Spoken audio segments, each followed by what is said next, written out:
Recyclico, making lithium-ion last forever. Recyclico's patented recycling process achieves up to 100% recovery of battery metals from lithium-ion batteries for electric vehicles, including cobalt, lithium, nickel, manganese, and aluminum.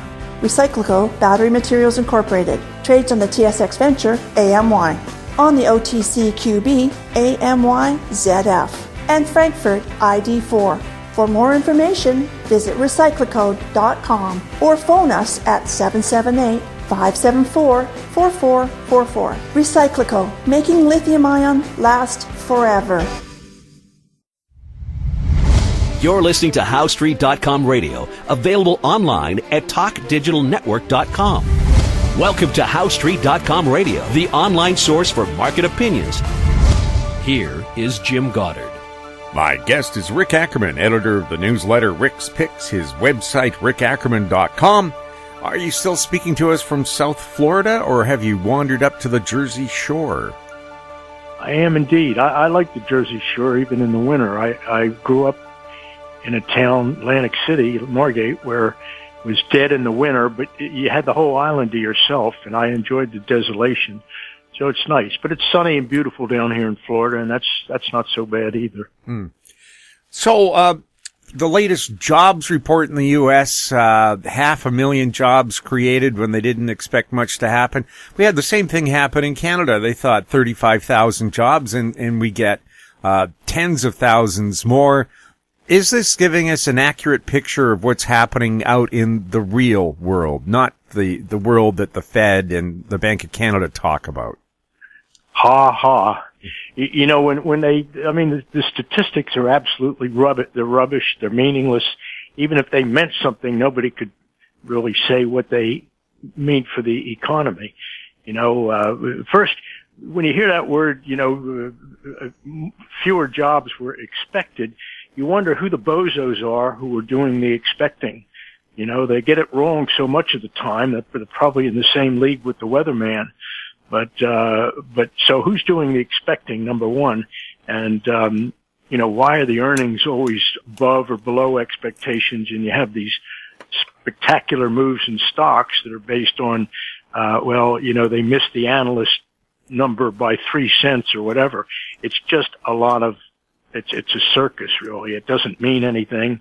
And, you know, even the analysts who do some of the estimating are just giving the companies cover, or giving investors cover for buying whichever stock. So the jobs numbers mean nothing. There have been a lot of kind of high-powered jobs lost in Silicon Valley. Just go to Twitter and see what's happened there.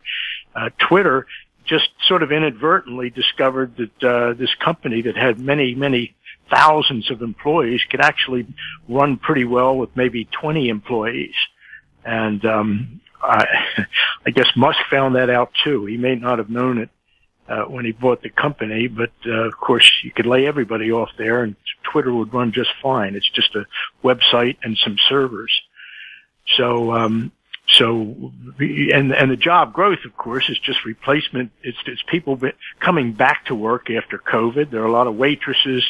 And, as I mentioned in the recent commentary, you've got your cruise line saxophonists, but, you know, these are jobs that are just, it's not an economy that's growing. It's an economy where some people are coming back to work. I was going to say one of my best friends from high school, was an entertainer on the cruise lines.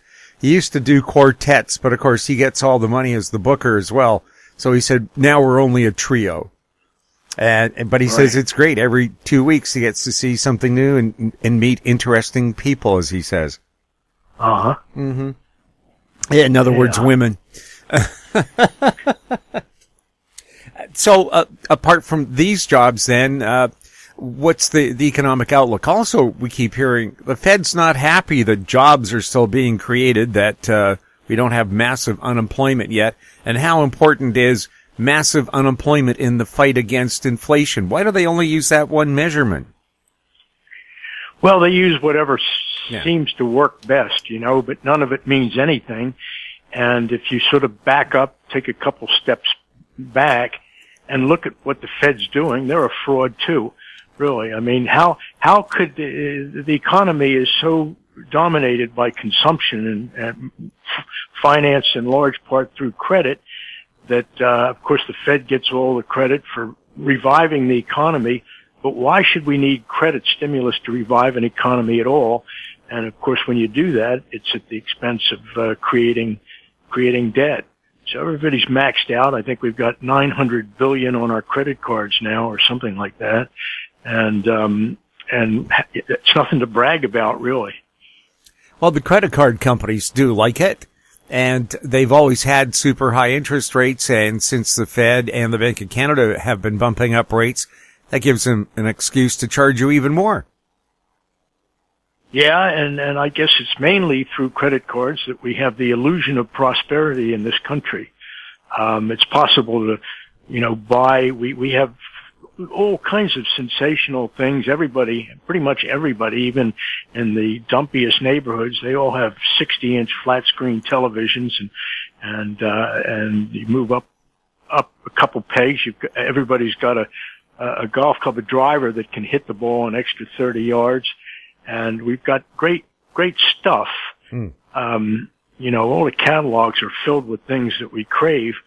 But in the meantime, the things that really matter, with respect to your standard of living, they have all fallen off the edge of the earth, in every area of our lives, really. And I think the most important area is the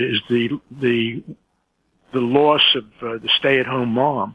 They're all in the workforce, and it was the women joining the workforce was sold as an advancement for feminism, but it's really a loss for everybody. The kids have largely been underparented while this has happened, and so that's a very important piece of the standard of living that has just collapsed. And correspondingly, and just try to find a clerk in a store, or try to get a human being on the phone to talk to. There's no support for anything. That's customer support has actually it doesn't exist anymore. I've had problems with Vonage, and I'm very good at finding out how to get to a human being. But Vonage doesn't talk. It doesn't let you talk to humans. It gives on 10,000 different web pages. If you're trying to find a way to reach them, it gives the same number. But if you press the support number, forget it. They dead end you. They say, we'll send you. We don't have live support now. I guess they use the word now to imply that maybe someday in the future they'll have live. So they say, would you like us to send, but chat support is available. Would you like us to send you a link to chat support? And if you say no, it asks you again, and it keeps asking you and asking you. So in order for me to get a human being on the phone yesterday at Vonage for a problem that I had to press number one option for sales. And then I had to hit another thing that said I employ more than 10 people. And so that allowed me to reach a surly woman who said, well, this isn't you're in the wrong department. And I said, I know I am, but I thought maybe you could transfer me, or I could get some idea how to talk to a human, which I finally did. So I'm talking to a support person at Vonage, and I asked him, how could I have reached you directly? And even he didn't know. I said, you're sitting there in a job. They call you a support, customer support rep or whatever, and you don't even know how you can be reached. He said, no, he really didn't. I'm saying, well, who calls you? How do they reach you? You're sitting there. I'm sure the phone rings now and then, but maybe it was just all people like me who tricked Vonage by coming through the sales route. But this is all over. You can't find a person to help you, no matter who you're doing business with. And there are just a couple of companies, they happen to be taking over the world, like Amazon, where you actually can reach a human being. So we've lost customer support. We've lost stay-at-home moms.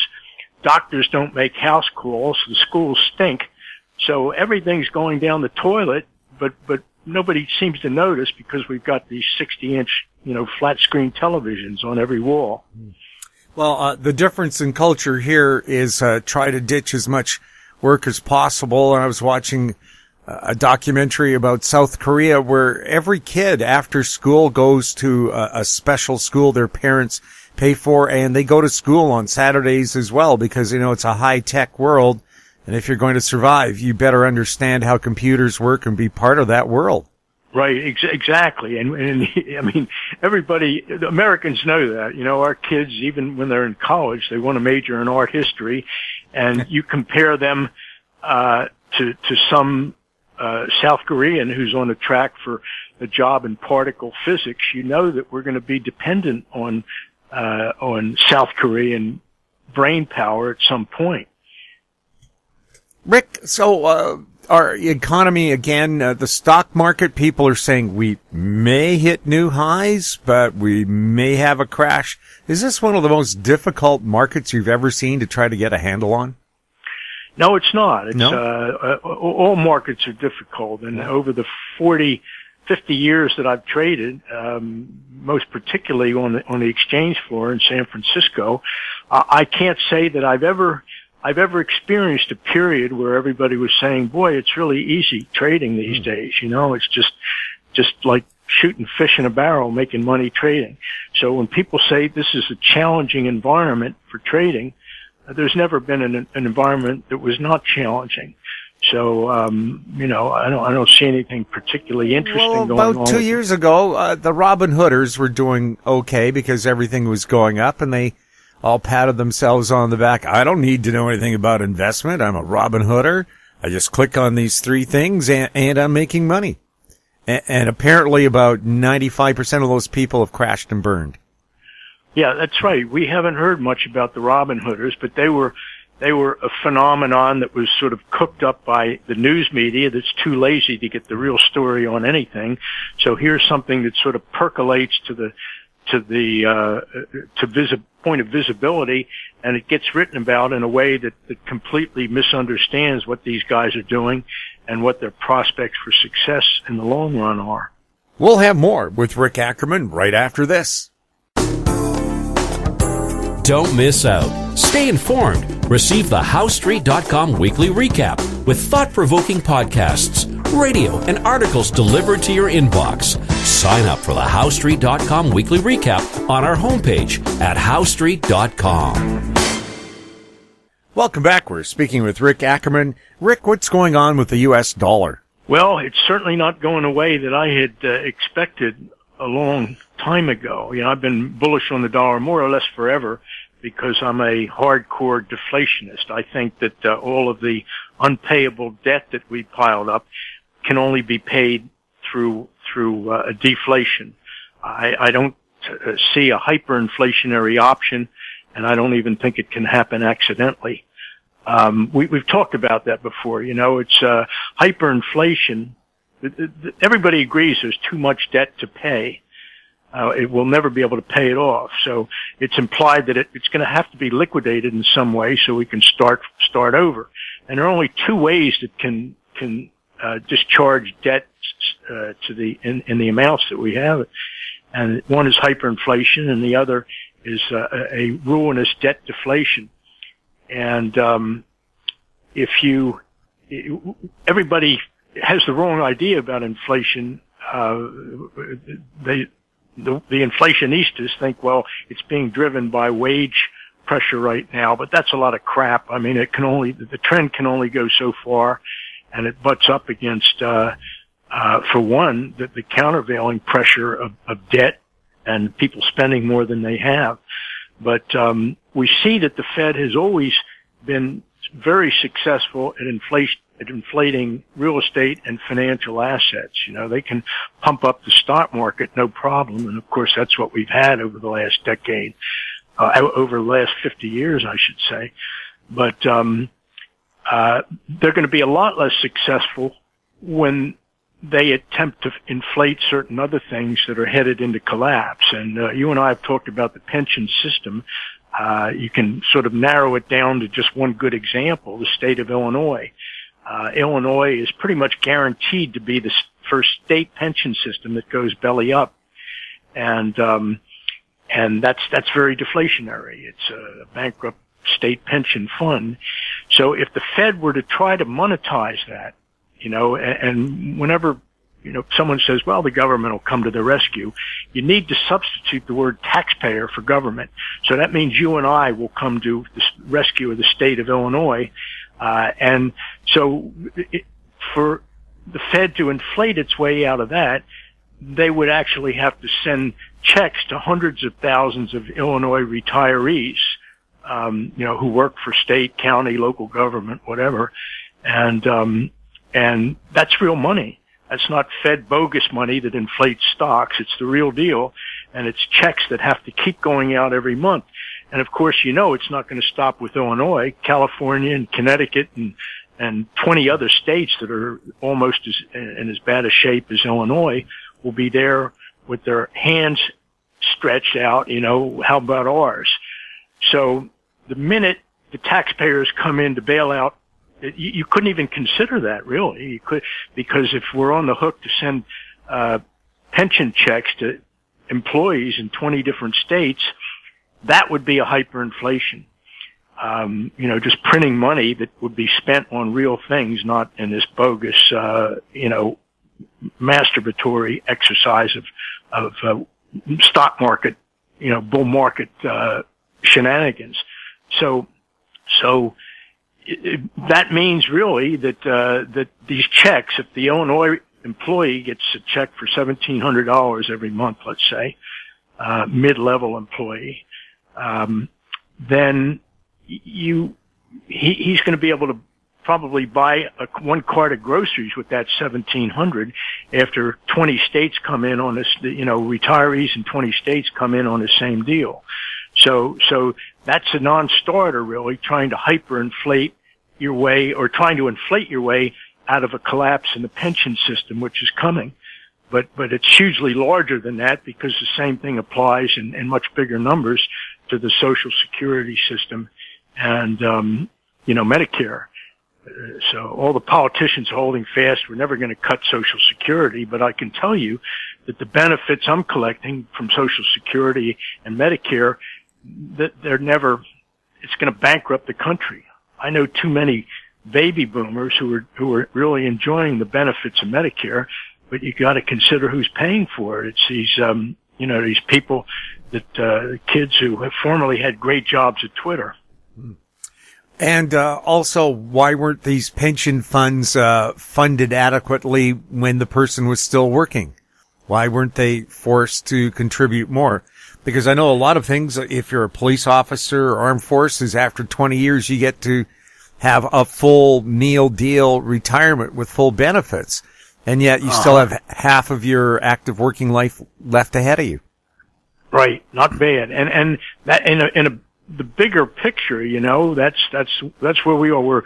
We're supporting, people with private sector jobs or work until they're 70 to support, payouts to, public sector jobs that, with employees who retired when they were 55 at 90% of their peak take home pay. And of course, even that was, there was a lot of trickery and, I know teachers who do certain things to manipulate their income, as high as they can for those last few years that they teach. And, it comes back to them in, pension plan dollars. Chris Christie of all people was the first guy to really, scream. And he said the teachers' pension fund's going to bankrupt New Jersey, and it will. I mean, I know good friends of mine. They're both retired high school administrators, and they do well. They live so well that if you were to try to live as well as they do off interest on your nest egg and somewhat depleting your nest egg in the process, drawing it down, you'd need $3 or $4 million in the bank to do that.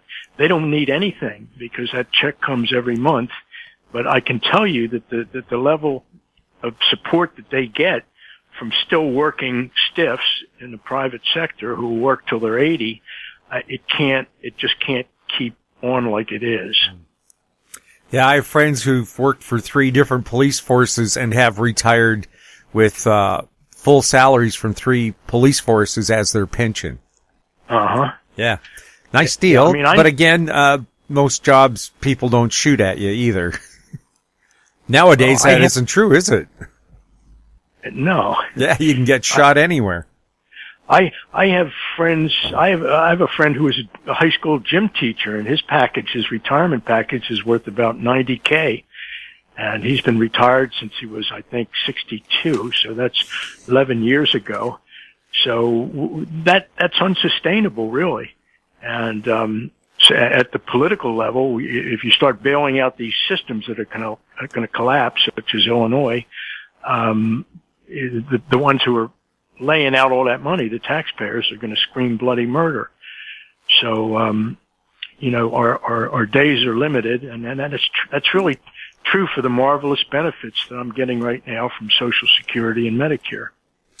What's happening with gold and silver?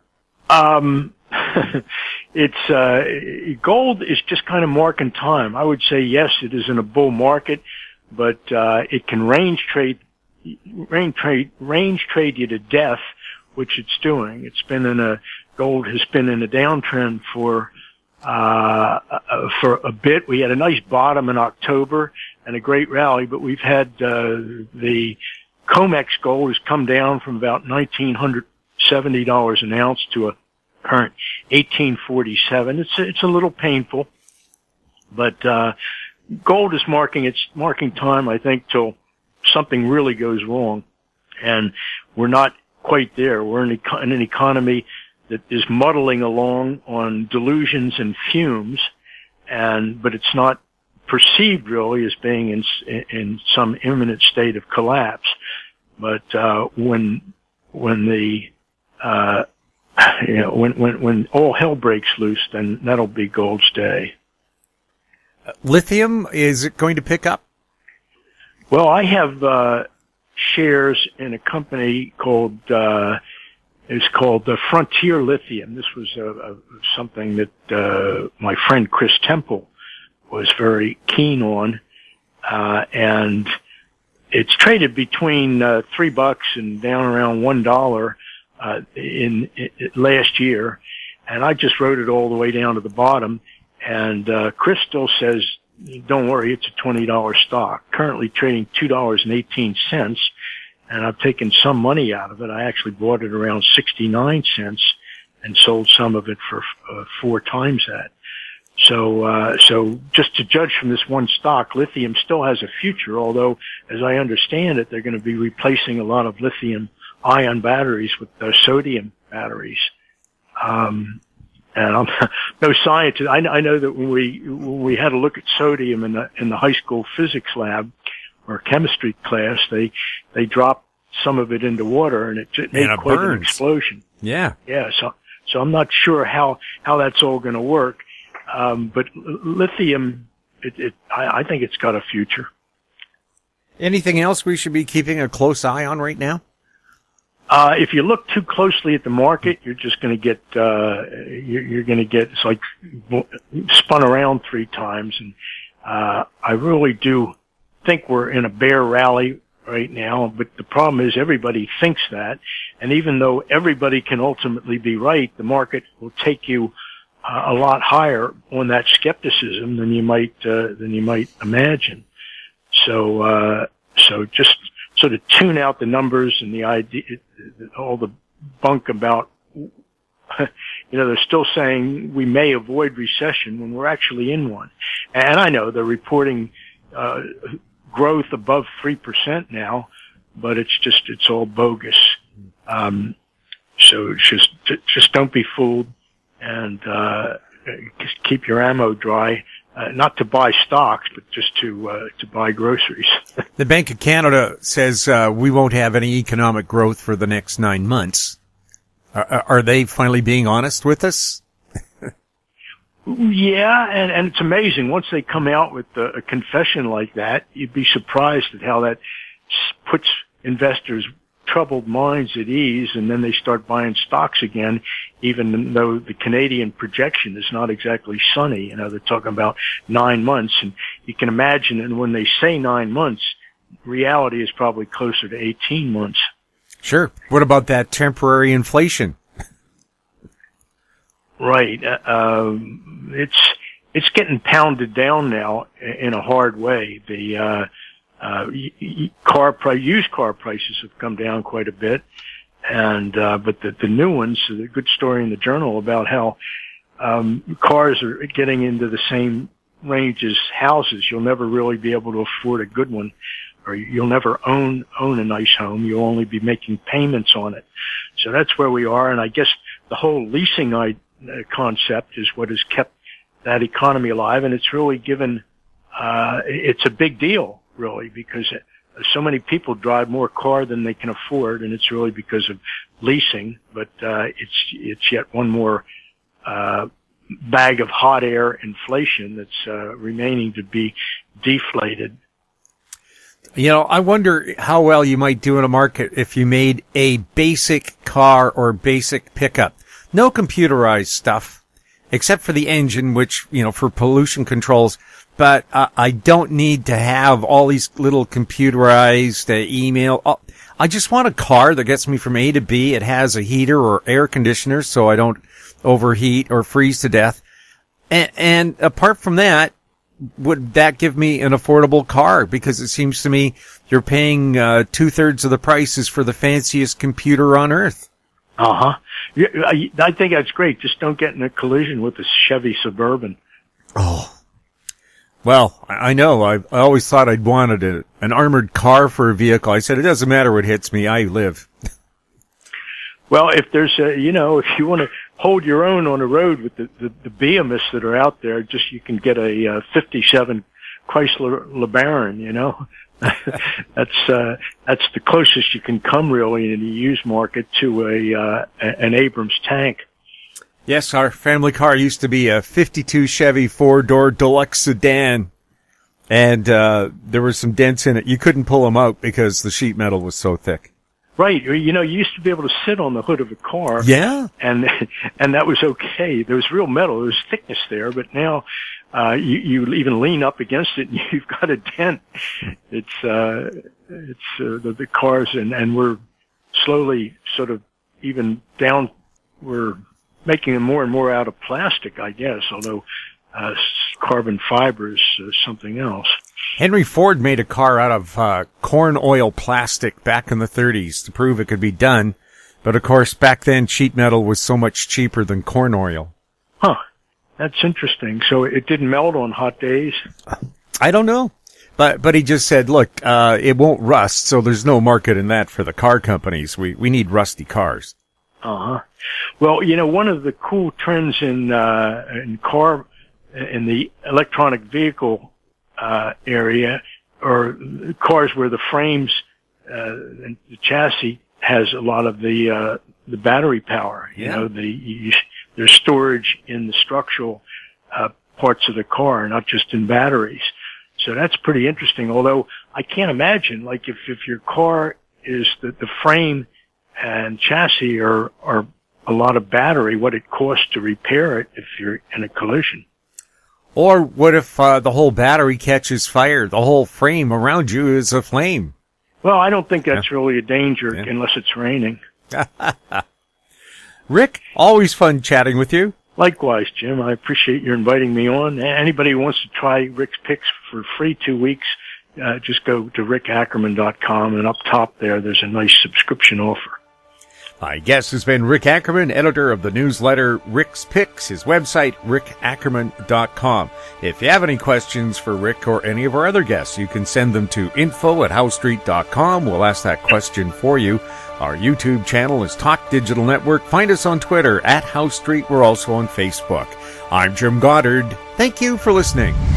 Comments made on HowStreet.com radio are an expression of opinion only and should not be construed in any matter whatsoever as recommendations to buy or sell any financial instrument at any time. Available online at TalkDigitalNetwork.com. HowStreet.com radio is a production of HowStreet Media Incorporated.